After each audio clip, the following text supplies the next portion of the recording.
Doubt session में student से interact करते टाइम काफ़ी बार मुझे स्टूडेंट्स ऐसा कहते हैं कि सर, जब हम फिज़िक्स सॉल्व करते हैं तो उस टाइम पर मान लीजिए आज हम 25 क्वेश्चंस लेके बैठे, तो मान लो हमसे पहले 2 क्वेश्चन हो गए पर थर्ड क्वेश्चन हमसे नहीं हुआ, और थर्ड के बाद हमने फोर्थ ट्राई किया, फोर्थ भी नहीं हुआ।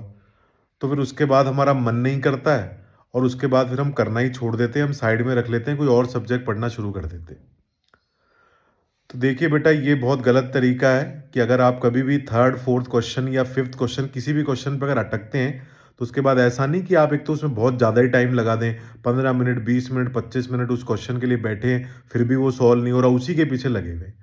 एक तो ये गलत तरीका है। हमें कोई भी क्वेश्चन को मैक्सिमम, अगर वो जेई मेन और नीट के लेवल का है, तो उस पर 10 मिनट से ज़्यादा खर्च नहीं करने। अगर 10 मिनट में भी वो क्वेश्चन नहीं हो रहा, तो उसके बाद हमें नेक्स्ट क्वेश्चन पे चले जाना है। नेक्स्ट क्वेश्चन, मान लिए वो नेक्स्ट क्वेश्चन भी आपसे नहीं हो रहा, 10 मिनट आपने लगाए फिर भी नहीं हो रहा, कोई बात नहीं, अभी हमें फिर उसके बाद नेक्स्ट क्वेश्चन पे चले जाना है। छोड़ना नहीं है। अगर आप रास्ते में छोड़ जाओगे तो कभी भी आपकी मेंटल एबिलिटी इंप्रूव होने वाली नहीं है।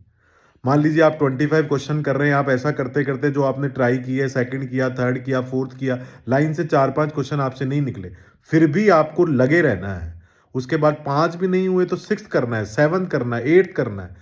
हो सकता है 25 में से आप पहले अटेम्प्ट में सिर्फ 5 क्वेश्चन ही सॉल्व कर पाए, 4 क्वेश्चन ही सॉल्व कर पाए, बट तुम्हें एक बार पूरे 25 क्वेश्चन देख लेने। उसके बाद अब क्या करना है, उसके बाद एक बार फिर से 1 to 25 जाना है कि अब मैं एक बार फिर से कोशिश करता हूं या कोशिश करती हूं कि अब मैं उनमें से कुछ और क्वेश्चन भी कर पा रहा हूं या कर पा रही हूं।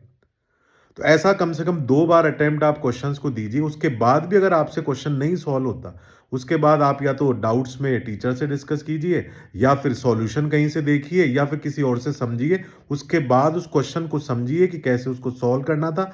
पर अगेन, आपने किसी से अगर उसको सिर्फ समझा है, उसके बाद खुद से सॉल्व करना उसको बहुत जरूरी है। आपको मान लीजिए टीचर ने एक्सप्लेन कर दिया, या आपने कहीं सॉल्यूशन देखा, उससे आपको समझ में आ गया, पर फिर भी आपको उस क्वेश्चन को अपने हाथ से दोबारा सॉल्व करके जरूर देखना है। अदरवाइज फिर से फ्यूचर में अगर इस तरह का केस तुम्हारे सामने आएगा, तो आप उसको सॉल्व नहीं कर पाएंगे। इसलिए अपने हाथ से करके जरूर देखना।